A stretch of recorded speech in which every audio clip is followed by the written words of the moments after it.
Hey there, I'm Joey from EDH Rec, and I am here to confess something.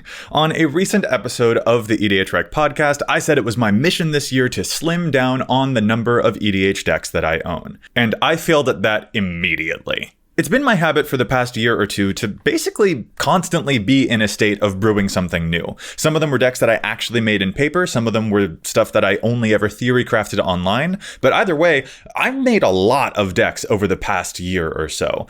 And rather than constantly feel the need to create something new, or rather than constantly feeling the need to update all of these decks that I don't actually play all that much anymore, I wanted to commit myself to just sitting back and enjoying just a couple of forever decks that truly bring me the most joy. And that super didn't happen. Within the first couple weeks of this year, I've already built a Vohar Reanimator deck, and frankly, it's hilariously fun. Vohar has a bunch of text, but literally the only thing I cared about was that it can discard huge creatures into the graveyard super early, and then I can use every single classic Reanimator spell under the sun to bring those baddies back to bash my buddies. Y'all already know I love graveyard decks a lot, but I noticed at the start of this year that I didn't actually have an outright good old-fashioned Reanimator deck. I had an Aristocrats deck, and my Conrad deck swaps stuff in and out of the yard a lot, and my Mimeoplasm deck is all about combining things from the graveyard. But I didn't have a simple, regular, straightforward Reanimator, and that got my brain buzzing. If you want to check out some gameplay of this deck, by the way, you can see it over on the awesome Elder Dragon Hijinks channel. There will be a link for that episode in the description, check it out, it's a hoot. So, okay, I built one deck pretty quickly this year, but I mean, that's not anything too noteworthy, right? Well, then I realized that I also don't have a background commander yet, and the synergy of Master Chef with Lae'zel just wouldn't leave me alone. That's a lot of +1 counters, you know? So I got to brainstorming and very quickly realized that, wait, I don't need to just theorycraft this deck in an online deck building website, because I actually already own all of these cards. So I could actually put this together in paper without having to buy anything new. Plus, I love teaching new players how to play Magic, and this was a pretty straightforward deck idea that would be very grokkable for someone who's new to the Commander format. It's exciting, but not too complicated, and it's freaking fun too, because these creatures can get big. And frankly, it felt nice to play around in Selesnya colors, because that's a color combo that I don't usually explore. Alright, well now that was 2 decks that I had made immediately after saying that I wanted to commit to slimming down on the number of decks that I own. But I mean, that's just 2. Surely now I would... Nope! The deck building bug bit me again. This here is an old Stick Fingers deck that I just ordered cards for.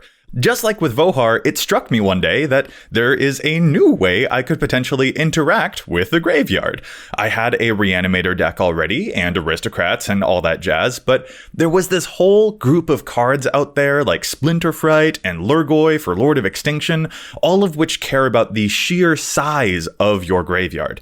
And that was a new angle on graveyarding that intrigues me a lot, turning the mere existence of a large graveyard into a threat, without actually reanimating anything out of it or manipulating any of the cards inside that graveyard. The threat is just that it's there.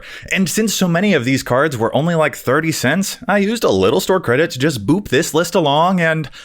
Okay, yeah, so this is the 3rd deck that I've built in paper in less than 1 month. I think I have a problem. And again, this is right after I just said that my goal for this year was to slim down on the number of decks that I have and hone in on just having a couple of forever decks. So what's going on here? Why am I like this? Well, I think it's most valuable to start by taking note of the reason why I wanted to slim down on the number of decks in the first place. I recently made a video ranking each of my 16 decks by how often I play them, and some of those lists are decks I love, but which I haven't touched in a year. Well, except that's not actually entirely accurate, because I have kept some of those decks pretty updated as new sets have come out. My Feather deck, for instance, often gets new cool pieces in nearly every set. They're mostly cantrips, not even anything expensive, but the kind of stuff that I know would be really, really fun for that deck to play. So it was easy for me to spend a few pennies, a few bucks here and there for new pieces that Feather would like. But I never actually play this deck. It's been years since I pulled it out for a game night. And the same is true for my group hug deck. I've bought new cards for that deck 3 times since I last played it. I started to feel downright silly for having these decks that I maintained, but I never used. I felt like I wasn't updating decks that I love, I was just polishing some very expensive paperweights.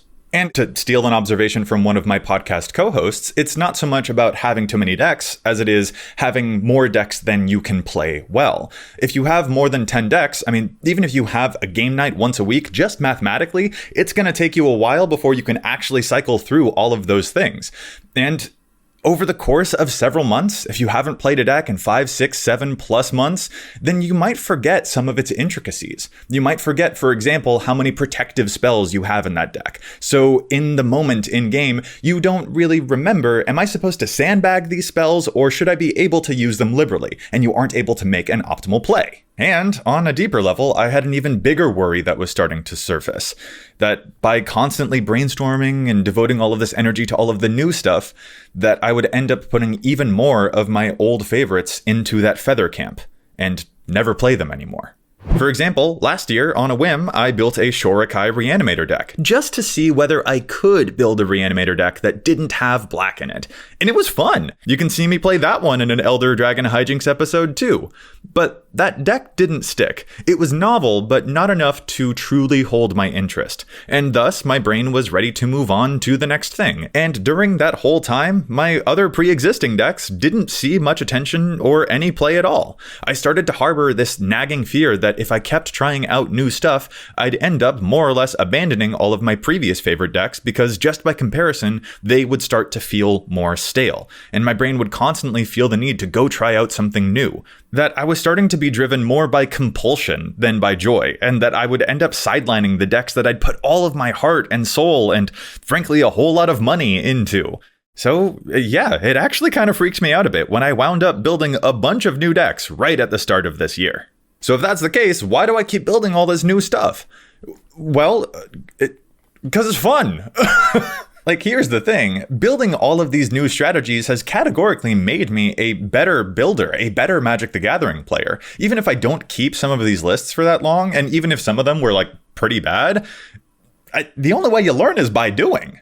I rarely dabble in Selesnya, so building a Lae'zel deck was extremely informative. For instance, its relationship to card advantage is way different than what I'm used to, because I often pair green with black, and I have a lot of sacrifice or death-related draw instead. But that is super not Selesnya's MO, so I didn't just have to choose different spells, I also had to learn different timings for how to deploy those spells to make them work most optimally. On this same point, Lae'zel is a +1 counters deck, and so is my Rayhan and Ishai deck. But holy crap, these decks are so different! Rayhan and Ishai care all about building one big creature and offloading its counters onto a single pinata in case of emergency. But the Lae'zel Master Chef situation was so much more about spreading the love, about going as wide as possible, rather than just making one big brute.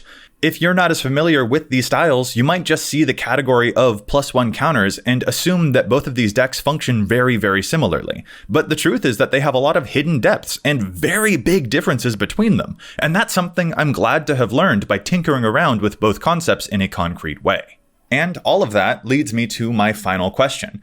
Is it actually even a bad thing that I didn't end up keeping that EDH New Year's resolution? Well, I'm tempted to just say no. Wrap this all up with a neat little lesson that sometimes we don't realize right away what we actually need, and how I've learned to embrace my chaotic creative energy. But the reality remains that I still have some decks that I maintain, but I don't play. That I'm just turning these into paperweights instead of actually playing the game with them.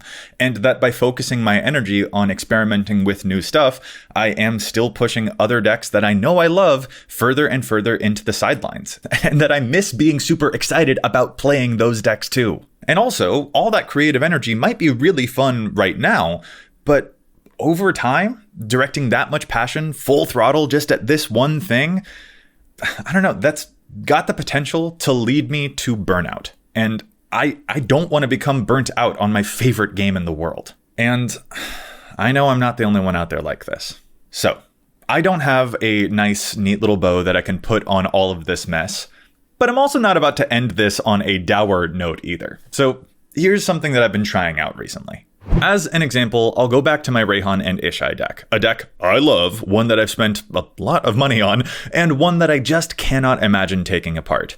It's also a 4-color deck, and that means it's one of the most difficult decks for me to tune, because there are so many possible options that it could use, and I've often found myself frustrated by how hard this deck is to pin down. But I think that right there is actually my key to this whole situation. I think that's the feeling that I need to reframe. Like, why do I view that as frustrating? Why don't I instead view it as an opportunity? I think the biggest thing I've discovered during this process of self-evaluation is that I've subconsciously been viewing my EDH decks as something that can be, quote, finished. Like, listen to some of the language that I've used throughout this video, referring to some of these decks as something to polish, for example, as though, like, I've got all the cards that I wanted for it, I've tuned and tinkered it, I've perfected it because I made the deck find the best way for it to do what I wanted it to do, and therefore I consider it to now be done.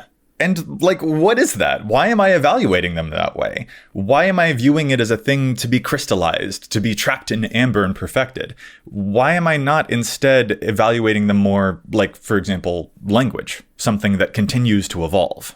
So I may not be taking apart a bunch of decks like I thought I would, but I think I may have found a way to take all of my buzzing creative energy and direct it into the cadre of decks that I currently have. I'm gonna kind of dare myself with these decks, especially with the maybe boards. For example, I might choose only 10 cards that I'm allowed to keep from the original list and force myself to restart that whole deck from there. Even if that's only a thought experiment, by making a drastic move like that, it forces me to evaluate what is it that I actually love about this deck. And even if I end up reverting that deck back to where it started, making myself try out something new will, as mentioned before, make me a better deck builder by seeing what does and doesn't work, and what I do or don't like about those changes. I don't know if I'm going to end this year with 10 decks or with 30, but I think I've figured out a healthier way to evaluate the stuff that I do own, to appreciate the decks that I currently have as something that actually will continue to evolve, rather than something that I can perfect and that I risk getting bored of, or to understand that the temporary decks that I might not actually keep have still helped me to learn and to grow.